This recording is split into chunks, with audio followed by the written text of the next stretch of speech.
Na divisa esquecida entre florestas densas e estradas que ninguém lembra de onde começam, existia uma cidade chamada Greenville, pequena, silenciosa e cheia daquele tipo de gente que jura que aqui nunca acontece nada.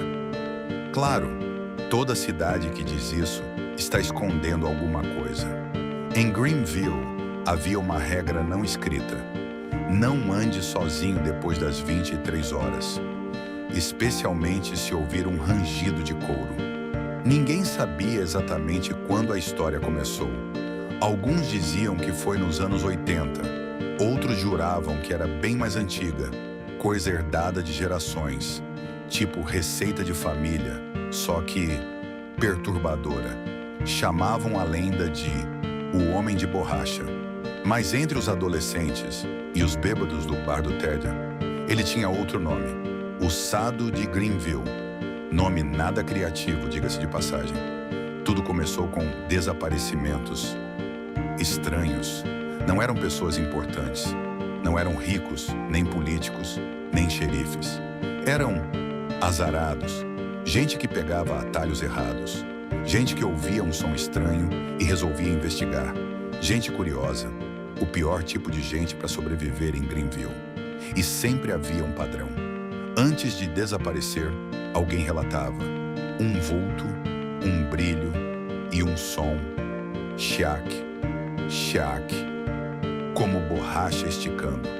O primeiro relato considerado sério veio de um cara chamado Billy Harper, conhecido por mentir tanto que ninguém acreditava, nem quando ele dizia que estava respirando. Mas naquela noite, ele não estava mentindo. Billy apareceu correndo no meio da rua principal, pálido, tremendo e com uma marca estranha no braço. Parecia uma marca de pressão, como se algo tivesse sido apertado contra ele. "Ele me pegou!" Billy gritava. O xerife, já acostumado com as histórias dele, perguntou: "Quem, Billy? O fantasma da dívida que você nunca paga?" Billy olhou sério, sério mesmo, e sussurrou: "O homem, de roupa preta, brilhante, sem rosto, só aquele cheiro de borracha nova." Silêncio. Alguém riu. Outro pediu cerveja e a cidade seguiu. Até que Billy sumiu 3 dias depois. Depois disso, as histórias começaram a bater. Sempre iguais, sempre bizarras. Sempre com um detalhe que fazia todo mundo engolir seco. As vítimas não eram encontradas. Mortas. Eram encontradas. Assustadas demais para falar. Algumas voltavam. Outras, nunca mais. Diziam que o Homem de Borracha não matava. Não. Ele tinha interesses.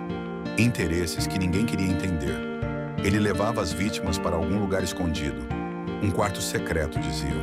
Um lugar sem janelas, sem som, sem saída. E lá dentro, bom, ninguém explicava direito. Mas quem voltava, voltava diferente. Quieto, pensativo, traumatizado ou confuso. Um deles só repetia: "Ele gosta de controle." Outro disse: "Ele fala pouco, mas observa tudo." E um terceiro, completamente em choque, sussurrou: "Aquilo não era humano." O mais assustador, o Homem de Borracha não parecia ter pressa.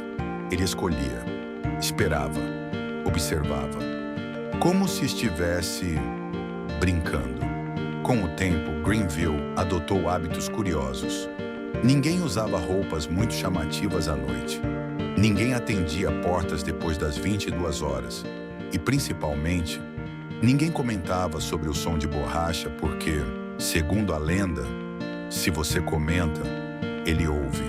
Mas como toda cidade pequena, alguém sempre resolve desafiar. Um grupo de jovens decidiu provar que tudo não passava de história.